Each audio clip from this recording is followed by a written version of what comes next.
Hello everyone, welcome to English classes by Anita. Students, today I am going to explain lesson number 5, the Sri Krishna Eating House from class 7, New Oxford Modern English. Students, I will read this lesson line wise and explain in Hindi. So be with me and get ready for understanding.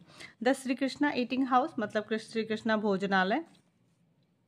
तो चलिए start करते हैं। This extract is taken from a book called the village by the सी।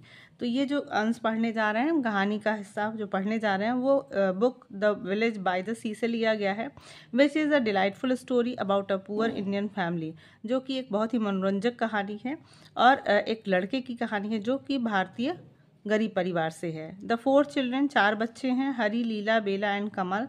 यानी कि वो जिस परिवार से बिलोंग करता है उसमें 4 भाई बहन हैं, Hari, Leela, Bela and Kamal. Have to took after themselves because their mother is very ill and their father is drunk most of the time.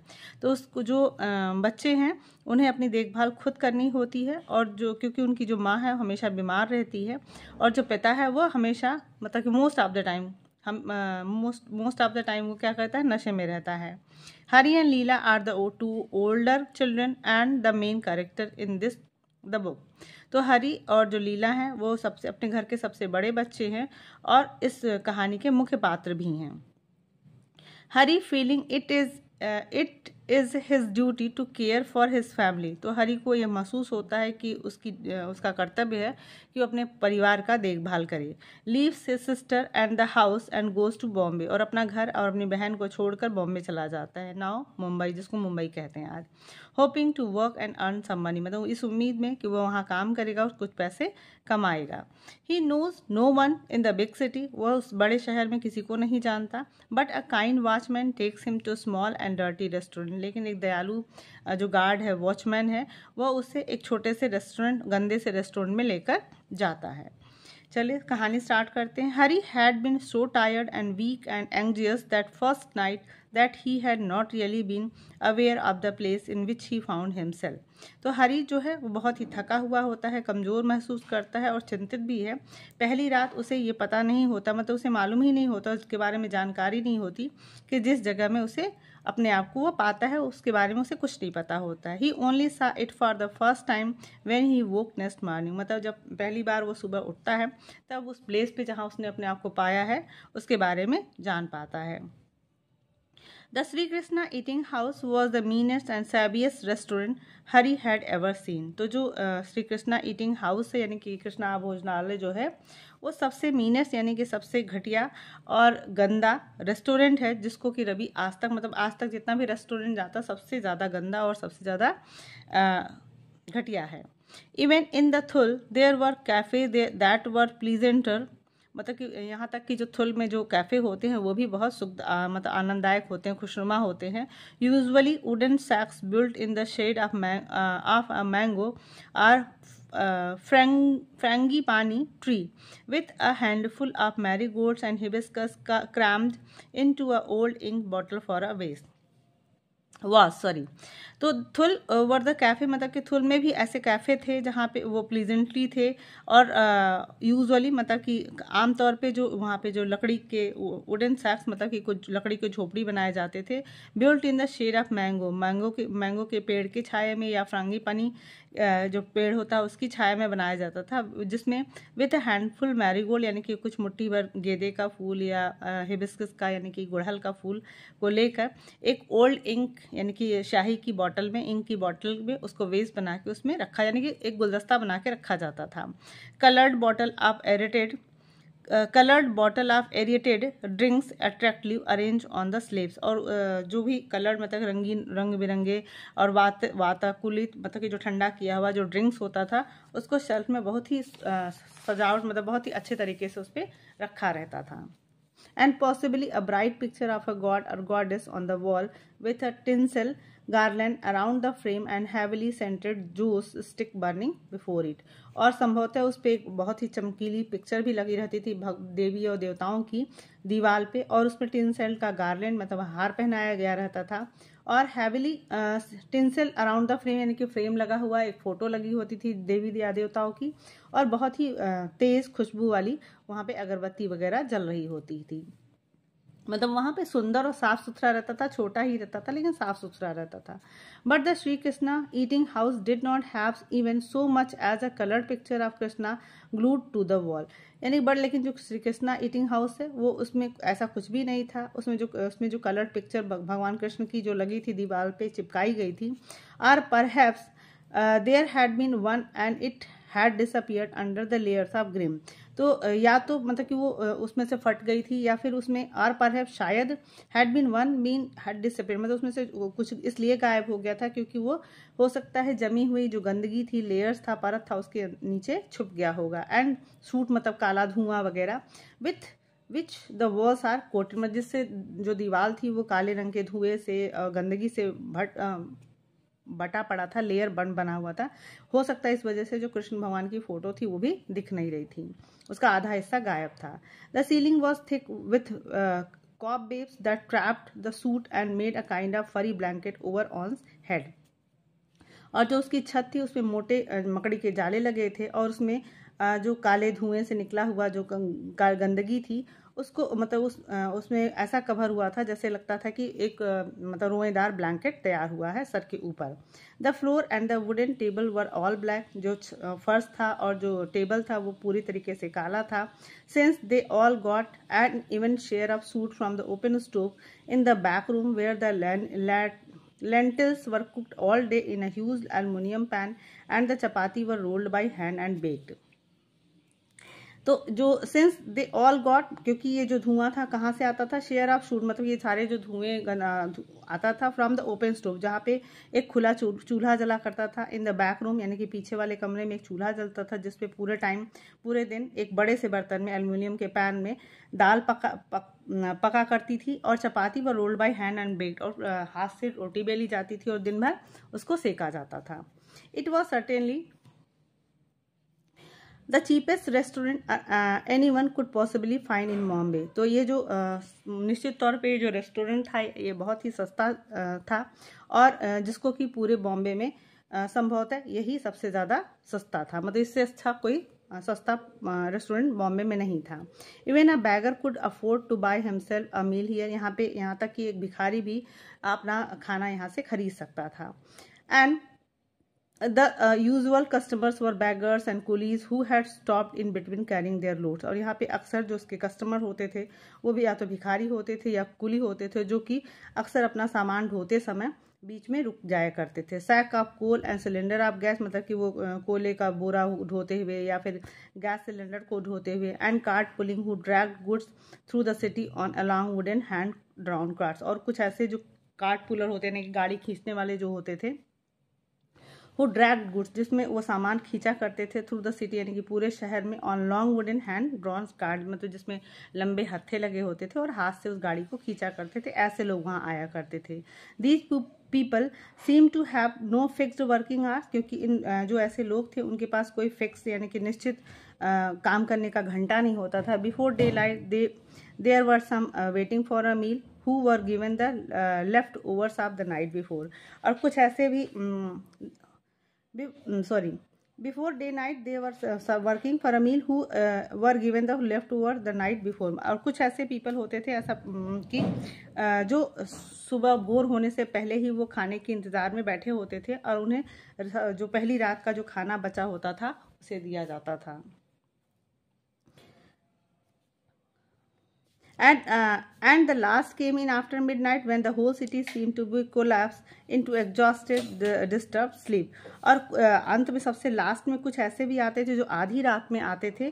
when the whole city, जबकि पूरा शहर ऐसा प्रतीत होता था कि वो थक कर सो गया है। and disturbed sleep, और बाधा मतलब कि disturbed sleep को ले रहे होंगे, मतलब कि बाधित नींद लेते रहे होंगे। उस टाइम ये कुछ लोग खाना खाने आते थे। so of course the owner had no time to sweep or clean his restaurant or the money to decorate it with pictures and flowers। और इसी वजह से ऐसा मतलब कि अवश्य ही इस जो मालिक था उसके पास ना ही समय मिलता था, क्योंकि सुबह जैसे ही भोर होती थी ऐसे ही लोग खाना खाने के लिए आ जाते थे और आधी रात तक खाना खाते थे। इस वजह से जो रेस्टोरेंट का मालिक था मुझे लगता है कि उसे टाइम नहीं मिलता था उसकी सफाई के लिए या फिर उसको सजाने के लिए, या उसके पास इतने पैसे नहीं थे कि वो पिक्चर्स या फ्लावर्स लगा सके। He worked hard himself all day and had 2 boys to help him. और जो ये मालिक था वो पूरे दिन बहुत ही मेहनत करता था, खुद बहुत मेहनत करता था, उसे 2 लड़के उसकी हेल्प करने के लिए रहते थे. Help him kneaded the dough in huge pans, roll out the chapatis and bake them over open fires which they kept lit day and night. तो जो ये मालिक था वो पूरे दिन काम करता था, उसके लिए 2 लड़के थे जो उसे हेल्प करते थे, जिसमें आटा गूंथने के लिए, जिसमें बड़े से पैन में वो आटा गूंथा करते थे, रोल आउट द चपाती, रोटियों को बेलते थे, एंड बेक, और उसे सेकते थे, them over open fire which they kept all day night, मतलब कि वो खुली जो आग रहती थी उस पर वो आग को जलाकर रोटी को सेका करते थे. When Hari said next morning, जब हरी ने सुबह कहा, after being handed a tumble of T, जब उसे एक जब उसे एक गिलास का या बट्टा कहें या कुछ भी, चाय का बट्टा दिया गया, एंड अ रोलिंग अप चपाती, और रोल किया हुआ चपाती दिया गया, without his asking for anything, मतलब उसे बिना पूछे ही उसे एक रोटी और उसे चाय दिया गया. I have no money to pay for all this food for you are giving me. तो जो हरी ने उसने सुबह कहा कि जो आप मुझे दे रहे हो खाने के लिए, मेरे पास उसका पैसा चुकाने के लिए पैसे नहीं हैं. Will you let me work in your kitchen instead, मतलब कि क्या इसके लिए आप मुझे अपने किचन में काम करने दोगे. The man considered for only a moment, वो जो आदमी था कुछ पल के लिए उसने सोचा. फ्रोनिंग एज ही थॉट, मतलब अपने उसने भवें से कोड़ी जैसे कि वो कुछ सोच रहा हो. देन ही सेड, तब उसने कहा, yet I can do with another boy in the kitchen, तो उसने कहा कि मैं एक जो किचन में लड़का है उसके साथ काम कर सकता हूँ. Start by washing this pot, उसने कहा कि आप अपना काम इस बर्तन को धोने से शुरू कर सकते हो. Then you can knead the dough and help roll out the chapati, और उसके बाद तुम अगर चाहो तो आटा गूंथ सकते हो, चपातियाँ बेल सकते हो. इफ़ यू लाइक, अगर तुम्हें पसंद हो. If you can stay here and work for your meals and उफ ₹1 a day like the other boy, तो उसने कहा कि अगर तुम चाहो, तुम्हें पसंद हो, तो तुम यहाँ रह सकते हो और अपने खाने के लिए यहाँ काम कर सकते हो. और उफ मतलब कहता हुआ बोलता है कि एक दिन में तुम ₹1 अ डे, मतलब रोज़ मैं तुम्हें ₹1 तुम्हारे काम के लिए दूंगा, जैसे कि सारे लड़कों को मैं देता हूँ. So Hari went to work in the small kitchen at the back of the eating house, इसलिए फिर हरी जो पीछे के कमरे में किचन का काम होता था वहाँ चला जाता है. Eating house, he saw there was nothing to scour the pots with except some blackened coconut husk and the ash from the fire. तो उसने देखा कि वहाँ पे जो बर्तन साफ़ करने के लिए कुछ भी नहीं है, एक्सेप्ट मतलब कि इसके अलावा कि काला पड़ा हुआ कोकोनट का जो छिलका होता है और कुछ राख जो आग से जली हुई राख होती थी. And he did the best he could with them, और उसने वो सब किया जितना कर सकता था. Later he help the 2 boys kneaded great hills of dough in their pans and this was hard work and made him grunt and sweat. तो उसके बाद उसने उन दोनों लड़कों को आटा गूंथने में, यानी कि एक पहाड़ी जैसा, एक टीले जैसा आटा, मतलब कि बहुत सारा आटा उसने बड़े से पैन में गूंथने के लिए उसने मदद की. दिस वॉज हार्ड वर्क, और ये बहुत ही कठिन काम था. And made them grunt and sweet, जिससे कि वो सारे लड़के थोड़े ग्रंट यानी कि बुदबुदाते थे, बड़बड़ाते थे और गर्मी होती थी उन्हें. They did not speak to each other, वो लोग एक दूसरे से बिल्कुल भी नहीं बोले. एज दे वर्क, मतलब जब वो काम करते रहे तो वो जितने भी लड़के थे वहाँ कोई किसी ने किसी से बात नहीं की. When the boys finally did say something to each other, और अंत में जब वो लड़के कुछ बोले भी एक दूसरे से, Hari realise it was in Tamil, तो हरी ने यह महसूस किया कि जो लड़का है वो तमिल है. A language he did not know, ऐसी भाषा जिसे वो नहीं जानता है. Not did they seem to know any Hindi और मराठी, और ना ही उन दोनों में से ना ही कोई हिंदी जानता था और ना Marathi. The 2 languages he knew, 2 भाषाएं वो जानता था. So there was silence between them, इसलिए अब दोनों के बीच में अलग अलग भाषाएं थी. तमिल वाले को हिंदी और नहीं आती थी, मराठी नहीं आती थी, और इसे तमिल नहीं आता. इस वजह से ये दोनों जो तीनों लड़के हैं वो बिना किसी बात किए चुपचाप एक दूसरे से काम करते रहते हैं. They were in any case neither friendly not inquisitive about him, और ना ही वो एक दूसरे से मतलब बहुत ही दोस्ताना या फ्रेंडली बिहेव किए, और ना ही उन लोगों ने उसके बारे में कोई जिज्ञासु हुए, ना ही उनके बारे में कुछ जानने की कोशिश की. और else they were simply too tired and too sad to, या फिर हो सकता है कि वो बहुत ज़्यादा थके हों, इस वजह से वो ज़्यादा बोल भी नहीं पाए. टू सैड टू मतलब इतना दुखी थे कि वो बोलना नहीं चाहते थे. They built up the fire, मतलब उन्होंने आग जलाई. And then whole while one rolled out the chapati, the other bake them over the fire with pair of long tong. तो उसमें से एक ने चपाती मतलब कि चपाती को बेला और दूसरे ने उसको मतलब एक लंबे से चिमटे से उसने उसे बेक किया, सेका।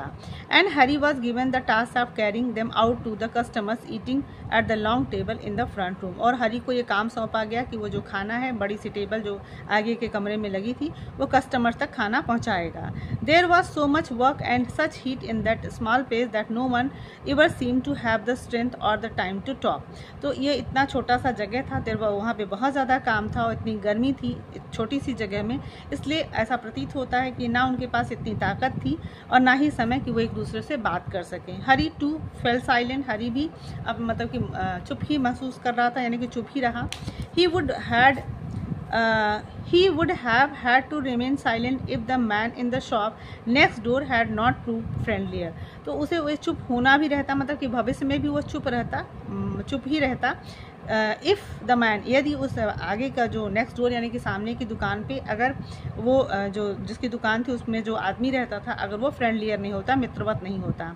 It was a watch repair shop, यह एक वॉच घड़ी बनाने की शॉप थी। With its name painted on a sign board, और उस पर एक साइन बोर्ड पे उसका नाम पेंट से लिखा हुआ था ओवर द डोर यानी कि दरवाजे के ऊपर, डिंग डोंग वॉच वर्क, यानी कि उस शॉप का नाम था ding dong watch work. And when Hari came out to empty a pail of garbage into one of the big concrete disposal units built on the road side, और जब हरी बाहर आया अपना मतलब कि डस्टबिन खाली करने के लिए, गार्बेज कूड़ा कचरा फेंकने के लिए, जो कि एक बिग कंक्रीट यानी कि कंक्रीट से बना हुआ डिस्पोजल यूनिट था रोड के किनारे। The man who stood at the counter, वो आदमी जो कि काउंटर यानी कि घड़ी वाली दुकान पे जो आदमी खड़ा था, wearing a small black cap, उसने काले रंग की टोपी पहनी थी, and with an eyepiece fix on his, और उसने अपनी आंखों पे एक आई पीस पहना हुआ था। Working at a minute watch, और वह एक मिनट वॉच पे काम कर रहा था। That he held in the cup of his hand, और उसने जिसको कि उसने अपने हाथ में पकड़ा हुआ था। लुक्ड एट हिम, उसने उसकी तरफ देखा, एंड स्माइल, और मुस्कुराया। हरी स्माइल बैक, हरी भी उसे देखकर वापस उसने वो मुस्कुराया। The old man looked so much like Saeed Ali, अब जो बूढ़ा आदमी था यानी कि जो दुकान का जो मालिक था घड़ी वाली दुकान का, वो ऐसा लगता था कि वो सईद अली की तरह दिख रहा है। The man who had spoken so well at the meeting by the black horse, मतलब कि इस तरीके से बात करने वाला जैसा कि वो ब्लैक हॉर्स से पहली बार मिला हो। That Hari instantly felt that there here was another fine and impressive man whom he could trust and who would understand him and try to help him। हरी तुरंत ही ये महसूस करता है कि जो एक और आदमी उसे मिल गया जो कि बहुत अच्छा है, इम्प्रेसिव मतलब उस पर प्रभावशाली है, whom he could trust जिस पे वो विश्वास कर सकता है, and who would understand him and try to help him, मतलब उसे वो समझेगा और उससे उसकी मदद करने की कोशिश कर सकता है। So a new boy at the Sri Krishna eating house called the old gentleman, फिर उस old gentleman ने कहा कि मतलब एक नया लड़का कृष्णा ईटिंग हाउस में। Then went back to his examination of the tiny watch, उसके बाद वो अपनी जो छोटी सी घड़ी उसका परीक्षण करने लगता है। But continued to talk, लेकिन वो बात करता रहता है। To हरी से बात करता रहता है। Who stood on the pavement, जो कि फुटपाथ पे खड़ा रहता है। स्टेयरिंग ओपन माउथ, मतलब कि मुंह खोलकर घूर रहा होता है। At all the clocks the hung tick talking on the walls, मतलब कि सारी घड़ी जो दीवार पे टंगी हुई है और टिक टॉक की आवाज़ निकाल रही है, उस घड़ी को मुंह खोल के यानी कि मतलब थोड़ा सरप्राइज होके उसे देखता रहता है। And the watch that glittered in the showcase, जो और उन घड़ियों को भी जो शोकेस में चमचमा रही थी। New to the city he asked in high pitched rather cracked and reedy voice. New in the city मतलब कहता है कि शहर में तुम नए हो, और उसने पूछा हाई पिच यानी कि थोड़ी तेज़ आवाज़ में, रेदर क्रैक थोड़ा फटी हुई आवाज़ में, एंड थोड़ी पतली आवाज़ में। हरी नोडेड यस, हरी ने अपना सर हिलाया yes. Where do you come from, Jugu's village, तुम कहाँ से आए हो, जुगू के विलेज से। Oh no I don't know Jugu at all, तो वो जो हरी है वो कहता है कि नहीं, ओ नो मतलब नहीं, मैं जुगू को बिल्कुल नहीं जानता। आई कम फ्रॉम थुल, और मैं कहता है कि मैं थुल से आया हूँ। Hari said eagerly finding the words rushing out the like the small waves of the sea brightly and happily, और हरी जब अपने गांव का नाम बता रहा था तो खुद को उसने ऐसा पाया जैसे कि छोटी सी लहर समुद्र में तैर रही हो, चमकदार और खुशी, मतलब कि उसे अपने गांव का नाम लेते हुए बहुत खुश हुआ। He felt proud of that address, उसे अपने इस एड्रेस को बताते हुए बहुत ही प्राउड होता है, गर्व महसूस होता है। Saeed Ali of the black horse would have understood why, but it was obvious this gentleman knew nothing Arthur.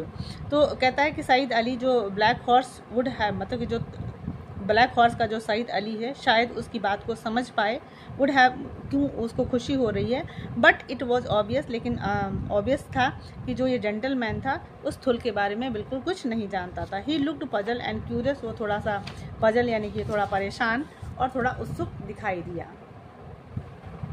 It was the watchman of a big building on a hill who brought me here to eat and I have stayed to work. उसने कहा कि वो watchman ही था जो इस बड़ी building, मतलब सामने किसी कोई बड़ी बिल्डिंग है उसको दिखाते हुए कि यहाँ का जो वॉचमैन था, पहाड़ी पे जो बिल्डिंग है वहाँ का वॉचमैन, वो मुझे यहाँ ले आया खाना खिलाने के लिए. And I have stayed to work, और मैं यहाँ काम करने के लिए रुक गया.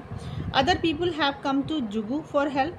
तो उसने कहा कि other people have come to Jugu for help, मतलब कि कुछ और भी लोग आते हैं जुगू के हेल्प के लिए. द ओल्ड मैन नॉडेड, जो बूढ़ा आदमी है वो अपना सर हिलाता है. Poking about the watch mechanism with a long fine needle, जिसको कि वो मतलब कि वॉच का जो मशीनरी है उसको एक लंबी पतली सुई से उसको पोक कराने की, कुछ उसमें छेद रहा हो या कुछ कर रहा होता है. ही इज साइलेंट मैन, वह एक चुपचाप आदमी है. नेवर स्पीक टू एनीवन, किसी से कोई बात नहीं करता. But he has been good to many, और वो कहता है कि लेकिन वो सबके लिए बहुत ही, मतलब बहुत लोगों के लिए उसने अच्छा किया है.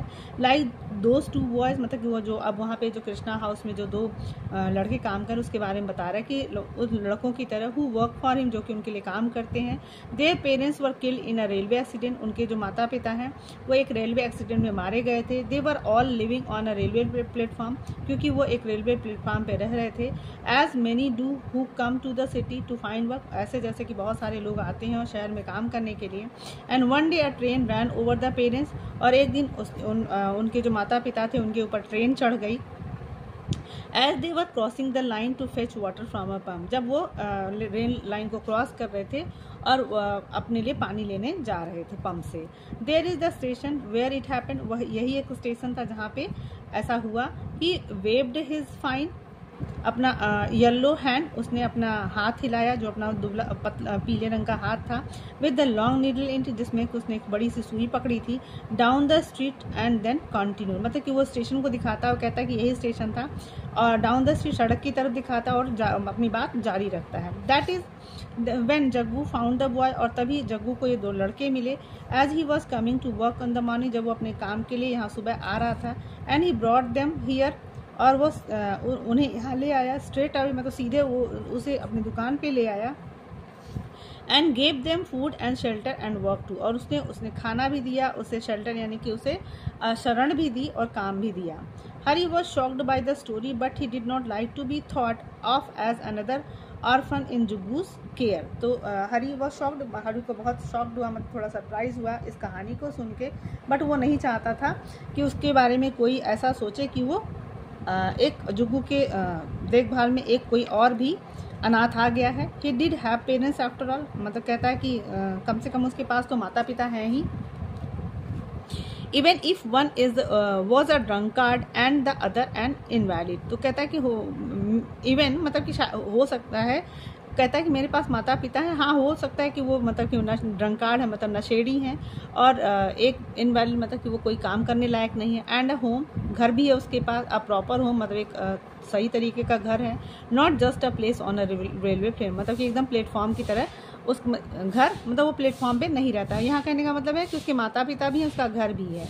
थिंकिंग ऑफ देम, इस बारे में सोचते हुए, ही सडनली सेड, उसने अचानक से कहा, sir can you tell me where the post office is, क्या सर आप मुझे बता सकते हैं कि यहाँ पे पोस्ट ऑफिस कहाँ है. I wish two by a post card, मैं एक पोस्ट कार्ड खरीदना चाहता हूँ. आहा, लाव द ओल्ड वॉच मेकर, और winkling at him from behind the eyepiece, मतलब कि थोड़ी आंखें झपकाते हुए, आंख मारते हुए जो वॉच मेकर है उससे हंसता है और कहता है कि suddenly remembered you had someone to write to, did you, मतलब कि तुम्हें अचानक से याद आया कि तुम्हें किसी को कुछ लिखना चाहिए. डिड यू, हाँ मतलब ऐसा है. यस, हाँ, यू मस्ट राइट, हाँ तुम्हें ज़रूर लिखना चाहिए। Of course you must write मतलब तुम्हें अवश्य ही लिखना चाहिए। Go straight up the road मतलब रोड के सीधे जाओ। Next to the electric substation यानी कि सब स्टेशन के बगल में there is a post office, वहाँ पे एक पोस्ट ऑफिस है। Have you money for a postcard or can I lend you some, तो कहता है कि क्या तुम्हें पोस्ट कार्ड खरीदने के लिए पैसे हैं या मैं तुम्हें कुछ उधार दे दूँ। Hari grateful took the coin from he, gratefully Hari आभार व्यक्त करते हुए उससे कुछ पैसे कॉइन लेता है, सिक्के लेता है। Promising to return it as soon as Jaggu paid him his salary, और उसे ये प्रॉमिस करते हुए कि जग्गू जैसे ही उसकी तनख्वाह देगा वो उसे वो पैसा रिटर्न कर देगा। And then hurried off to the post office, वो जल्दबाजी मतलब जल्दी जल्दी पोस्ट ऑफिस जाता है। हैविंग बॉट द कार्ड, उसने एक कार्ड खरीदा। He had to have a pen to write, अब उसे लिखने के लिए एक पेन चाहिए होता। With and for this he return to the watch maker, और इसलिए वो वॉच मेकर के पास वापस आता है। Who seemed more likely to have one them to the owner of eating hall, मतलब कि ऐसा प्रतीत होता है कि इस वॉच मेकर के पास घड़ी होना चाहिए उसके अलावा कि जो खाना बनाने का काम करता है, यानी कि उसके मालिक के पास पेन नहीं हो सकता क्योंकि खाने का काम करता है, लेकिन इस घड़ी साज के पास पेन होना चाहिए। This was in the middle of the sweltering afternoon when there was no one in the shop. This was in the mid यानी कि दोपहरी का समय था, मतलब बहुत तेज़ धूप थी और मतलब बहुत गर्मी, दोपहर का गर्मी था। When there was no one on the shop, जब कोई दुकान पे नहीं था। And even the two orphan had fallen asleep under the table, और जो यहाँ तक कि जो दो अनाथ बच्चे थे वहाँ पे वो भी नींद में यानी कि टेबल के नीचे सो चुके थे। फ्रॉम हीट एंड एग्जॉस्टन मतलब कि गर्मी से और थकान से। Hari sat on the step of the ding dong watch maker and carefully wrote with a ballpoint pen that the old watch maker lend him. Hari जो डिंग डोंग वॉच मेकर का जो वॉच वर्क्स था उसके सीढ़ियों पे बहुत बैठ जाता है और बहुत सावधानी से बॉल पॉइंट पेन से जिसको कि उसने उस घड़ी साज से लिया था कुछ लिखता है। Then he wrote his name, उसके बाद वो अपना नाम लिखता है इन अ लार्ज लेटर यानी कि बड़े बड़े लेटर में। To fill up the space, ताकि वो पूरा जो स्पेस है वो भर जाए यानी कि पूरा कार्ड भर जाए। बट नॉट हिज एड्रेस, लेकिन वो अपना पता नहीं बताता उसमें। And went off to the post, और पोस्ट ऑफिस पे जाता है। It feeling both happy to have done what he knew he should do, मतलब कि इस एहसास के साथ कि उसे जो करना चाहिए था उसने किया। एंड फ्राइटेंड बिकॉज, और डरा भी हुआ होता है क्योंकि this meant he would be staying on the Bombay not going home, मतलब थोड़ा सा खुश भी होता है क्योंकि उसको लेटर लिखना चाहिए था, उसने लिखा, उसको जो सोच रहा था कि उसे करना चाहिए था उसने किया। और इसलिए भी दुखी था कि अब उसे वो बॉम्बे में ही रुकना होगा और अब वो अपने घर वापस नहीं जाएगा। अनीता देसाई। यहाँ पे अब देखो कि ये जो उसने लेटर क्या लिखा है, डियर मदर यानी कि अपनी माँ को लिखा है, प्रिय माँ। I am in Bombay, I have a job, मतलब मैं बॉम्बे में हूँ, मेरे पास एक नौकरी है। I will bring you my earning, मैं तुम्हारे लिए अपने पैसे कमा कर लाऊंगा। I hope you are well, मतलब तुम लोग अच्छे होगे। I am well, remember me to my sister, मतलब कि मैं यहाँ ठीक हूँ और मेरी बहनों को याद। तो स्टूडेंट आई होप आपको ये स्टोरी बहुत ही अच्छी लगी होती। वो स्टोरी बहुत ही सुंदर और प्यारी स्टोरी थी। So if you like the explanation do share with your friends and very thank you for watching.